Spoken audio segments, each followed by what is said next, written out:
दोस्तों नमस्कार, YouTube channel Prakash Sharma में स्वागत है। 2023 में मोदी जी को लेकर बीजेपी का चेहरा हो सकता है और आपको बता देते हैं कि मध्य प्रदेश के चुनाव 2023 में नवंबर में संपन्न किए जाएंगे। इसी को लेकर सिंधिया और शिवराज खेमे में गैंगवार शुरू हो चुके हैं। आपको बता देते हैं कि उड़ीसा के मुख्यमंत्री जी ने वहां के सभी कर्मचारियों को नियमित कर दिया है। अतिथि शिक्षक आउट ऑफ सोर्स कर्मचारियों को नियमित किया है। भारत में एक बार फिर से एक खबर तहलका मचा दी है। आपको बता देते हैं, इधर से मध्य प्रदेश के अतिथि शिक्षकों ने कमेंट्स किया है। पिंकी मेहरा ने, मामा जी अतिथि शिक्षकों का भविष्य सुरक्षित करिए, क्योंकि इन अतिथि शिक्षकों ने मध्य प्रदेश के स्कूलों में अच्छा पढ़ाया है और गेस्ट टीचरों को अभी तक आपने नियमित नहीं किया है। इस तरह से दूसरे कमेंट्स करता है धर्मेंद्र सिंह रैकवार। आपको बता देते हैं सीएम नवीन, उन्होंने लिखा है कि मध्य प्रदेश की सरकारों को ध्यान देना चाहिए। भाई रवि गेम ने कहा है कि नरोत्तम मिश्रा सबसे बड़े झूठे हैं। इस तरह से आपको बता देते हैं, जो कमेंट्स करते हैं उन कमेंट्स वालों को निवेदन है कि वो ज़रूर करें। उनकी कमेंट्स को चैनल पर दिखाया जाता है स्टार्टिंग में। शिवराज का यंग अंत तुरंत होने वाला है और आपको बता देते हैं कि शिवराज के खिलाफ मैदान में उतर आए सिंधिया खेमे के मंत्री। इस तरह से आपको बता देते हैं कि आने वाली चुनावी प्रक्रिया में क्या होगा। इस तरह से चुनावी मोड़ पर कमलनाथ जी ने कहा है कि मध्य प्रदेश के बेरोजगार युवाओं के साथ छल किया गया है, उन्हें नियमित नौकरी नहीं दी गई। इस तरह से आपको बता देते हैं कि अतिथि शिक्षकों को नियमितीकरण कब होगा। इन सारी सूचनाओं की अब खबर विस्तार से। जला विदिशा से स्कूल शिक्षा विभाग, लोक शिक्षण संचालनालय मध्य प्रदेश भोपाल।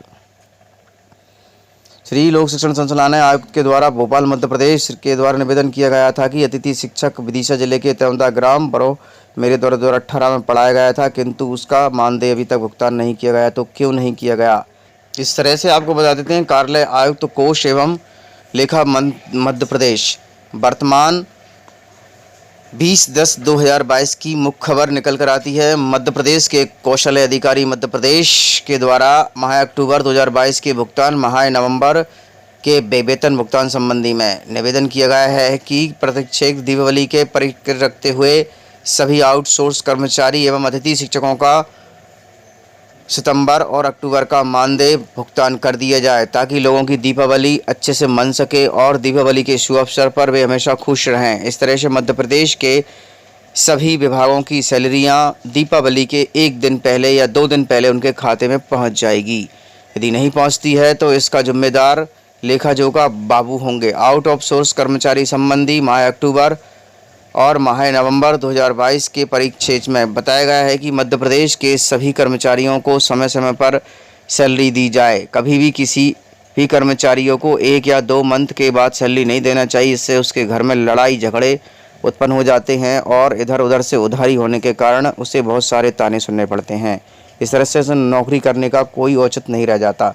शिवराज सिंह चौहान मुख्यमंत्री मध्य प्रदेश शासन के द्वारा कलेक्टर झाबुआ मध्य प्रदेश ग्रामीण प्रोफेशनल टैक्स योजना को रद्द करने और बेरोजगार अतिथि शिक्षकों को हित में ज्ञापन दिया गया है।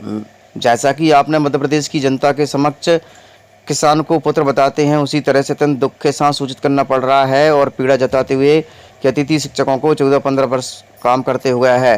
प्रोफेशनल टैक्स के कारण आज कई अतिथि शिक्षकों का भविष्य अंधकार में चला गया है।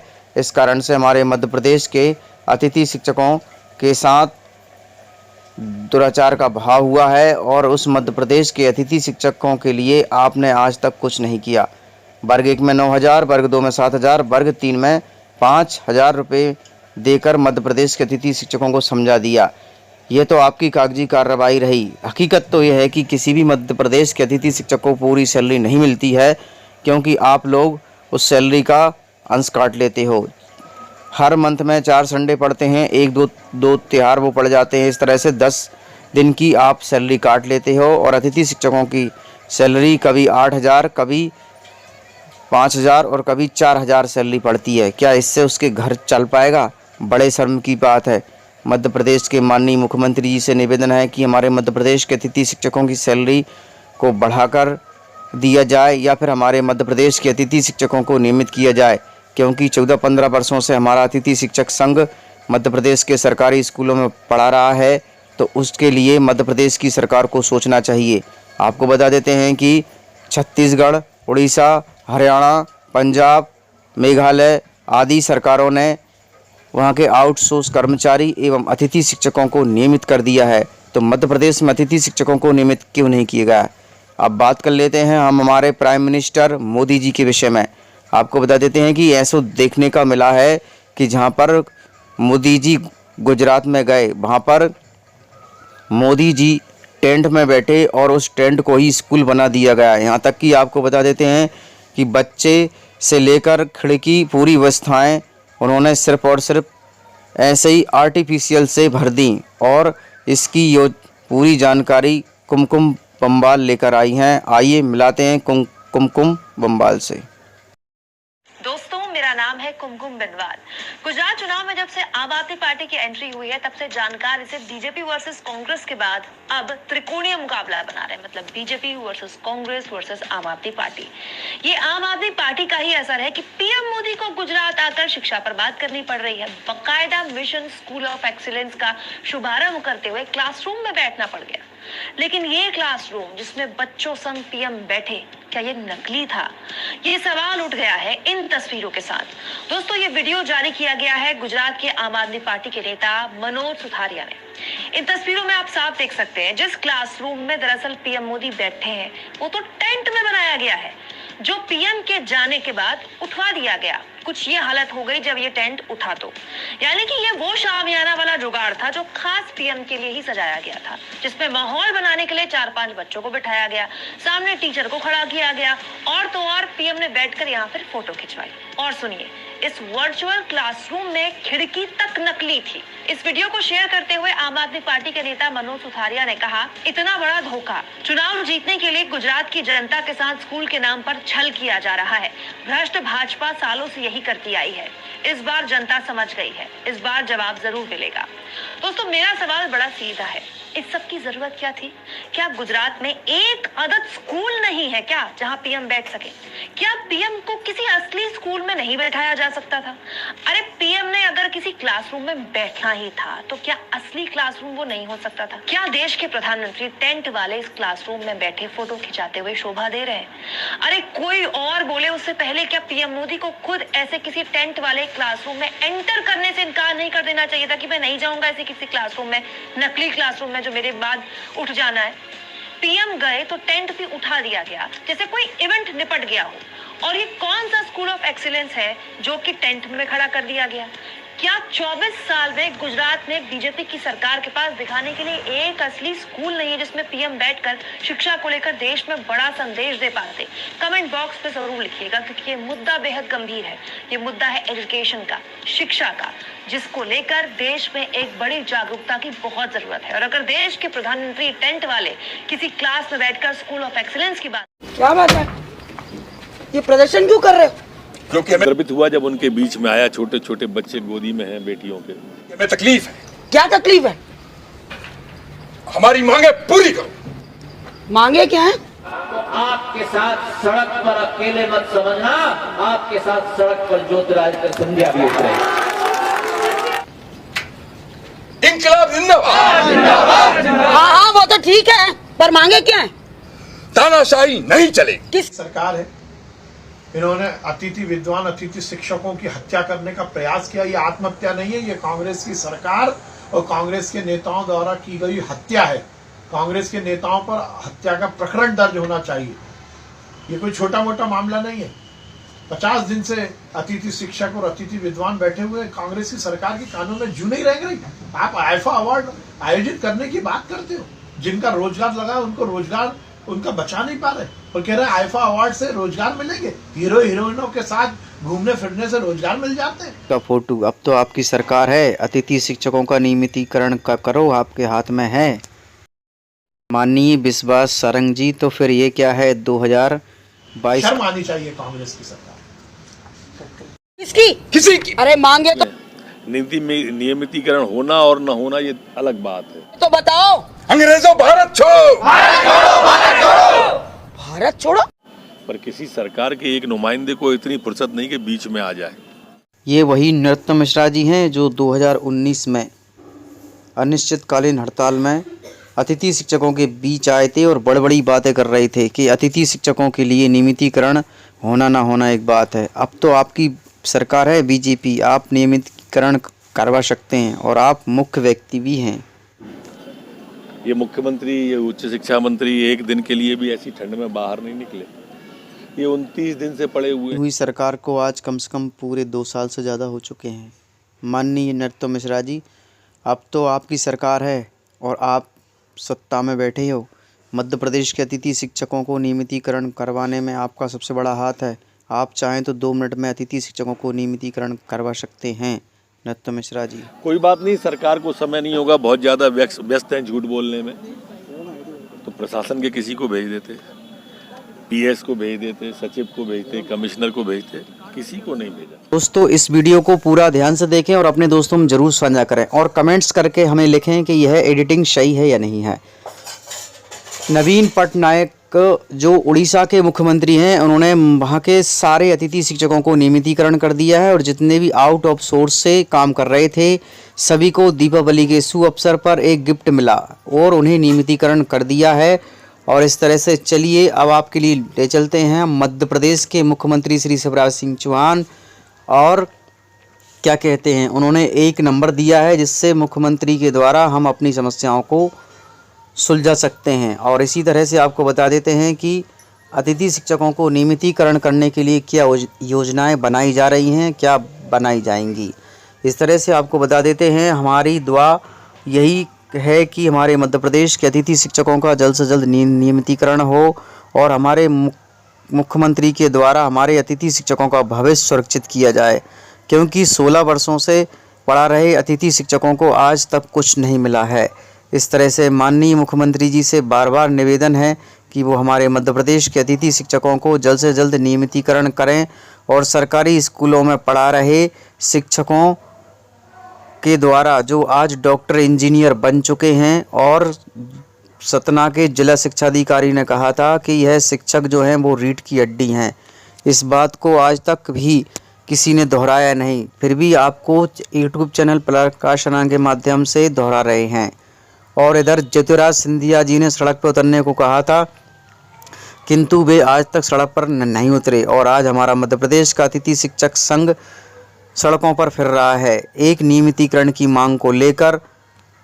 इस मंत्री उस मंत्री, इस नेता उस नेता को ज्ञापन देते देते थक चुका है, किंतु आज तक मध्य प्रदेश के अतिथि शिक्षकों का नियमितीकरण नहीं हो पाया। और इस तरह से ज्योतिराज सिंधिया जी अपनी कामों में बिजी हैं और श्री शिवराज सिंह चौहान अपने कामों में बिजी हैं। किंतु आपको बता देते हैं कि मुख्यमंत्री हो तो उड़ीसा जैसा, जिसने अपने सभी कर्मचारियों को नियमित कर दिया है। अब सुनते हैं हम एक वीडियो आप तक सभी के लिए।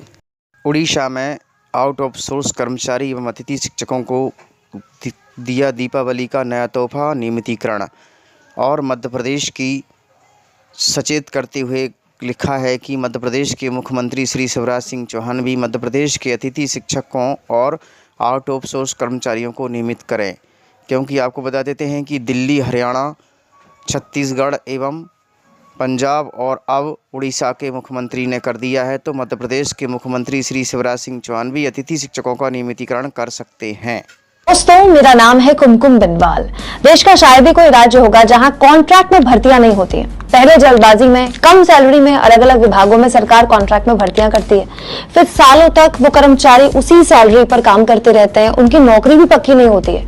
ठेके पर सरकारी भर्तियों में बड़ा शोषण, इससे ज्यादा बुरा और कुछ नहीं हो सकता।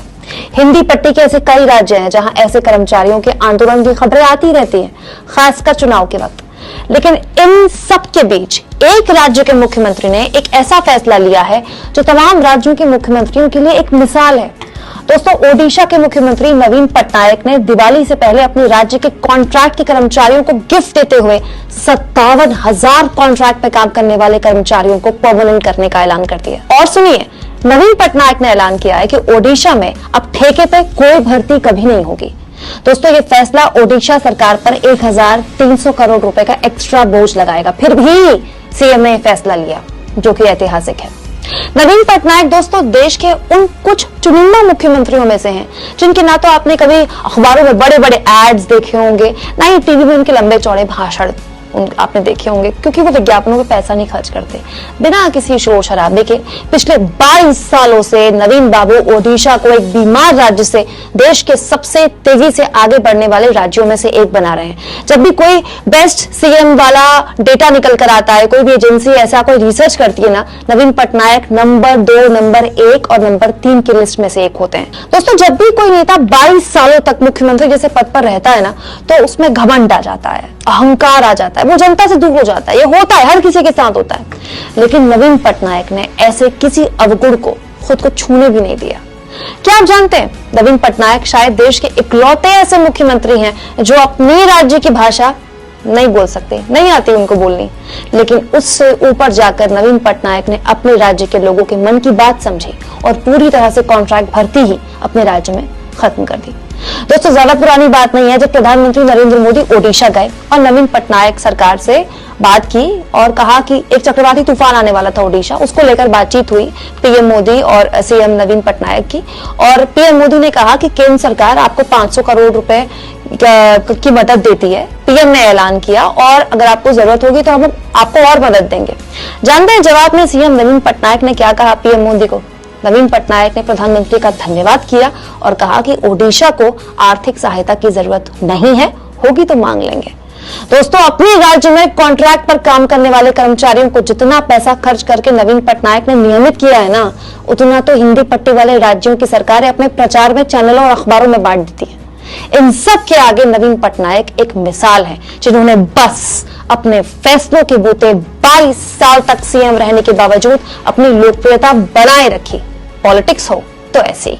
और अब फिर मध्य प्रदेश फिर से नहीं, मोदी जी का चेहरा लाएंगे और फिर से अपनी सत्ता बनाएंगे और फिर से हम लोगों का शोषण करेंगे। इस तरह से सभी वर्ल्ड वारियों से निवेदन है कि जो भी चुनाव करे, वोट करे, अपने अनुसार करे, जो हमारा भविष्य सुरक्षित रखे उसको वोट दें। अगर कोई गड़बड़ करे, ज्यादा पैसे में खाद दे,